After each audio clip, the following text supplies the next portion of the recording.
मैं आता हूं इस विषय पर कि राहुल गांधी क्या कर रहे हैं और ये समस्या महाराष्ट्र की क्या है, बहुत समझने की जरूरत है।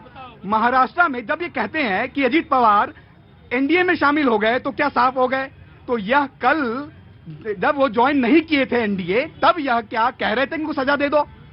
क्या इनका डबल स्टैंडर्ड नहीं है? ये अपना आईना तो देखें, अपना चेहरा आईना में देखें। वह व्यक्ति तब तक साफ है जब तक वो एनडीए में नहीं है, और जैसे ही वह एनडीए में चला गया वह अपराधी हो गया। ये वकील लोग भी बड़ा तर्क खोज के लाते हैं, ये वकील भी बड़ा तर्क खोज के लाते हैं। एक वकील ने किया, दूसरा ये वकील ये भी है। जी आया, बीजेपी आया, सर नीचे नहीं रहते, आ रहा। प्रतीक जी, मैं दो बातें कहूंगा। हाँ। पहली तो ये, इन्होंने ये बहुत कन्वीनियंटली मिस कर दिया कि उनको भ्रष्टाचारी प्रधानमंत्री मोदी जी और पूर्व मुख्यमंत्री देवेंद्र फडणवीस कहा करते थे। अजीत दादा चक्की पीसिंग पीसिंग पीसिंग, ये इनके नेता कहा करते थे। और सावरकर के ऊपर बहस नहीं है।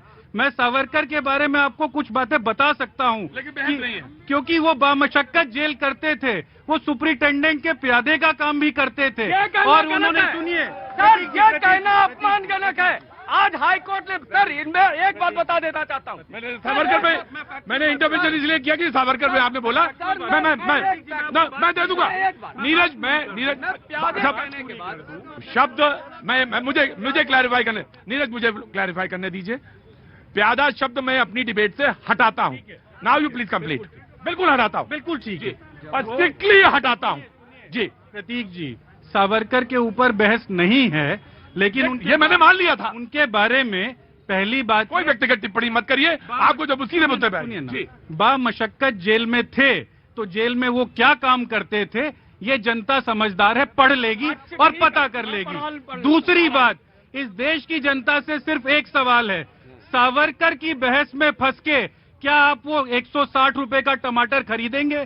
क्या आप वो 1200 रुपए का सिलेंडर खरीदेंगे?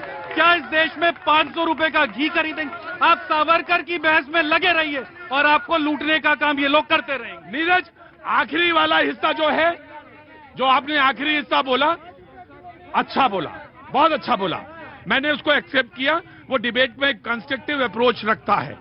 लेकिन मैं आपको एक बात कहना चाहता हूं कि ये डिबेट सावरकर पर नहीं है।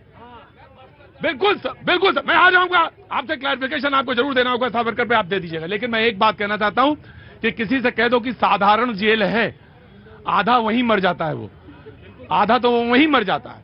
लेकिन अगर किसी से कह दो कि पूछ ले कि काला पानी की जेल है तुम्हें, तो क्या होगा सुन के मैं नहीं जानता, ये आपको बस सिर्फ अंदाजा लगाना है। Now you please complete. जी 12 वर्ष कोल्हू में बैल की जगह सावरकर को लगाया गया था।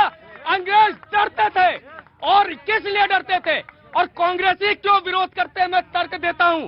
62 में चाइना के साथ जब प्रेम मोहब्बत की बातें चलती थी दिल्ली दूर बीजिंग पास, उस वक्त सावरकर ने नेहरू जी को पत्र लिखा, लगातार लिखा कि आपकी नीतियां गलत है, आपकी नीतियों के कारण ही भारत हार जाएगा, और भारत हार गया।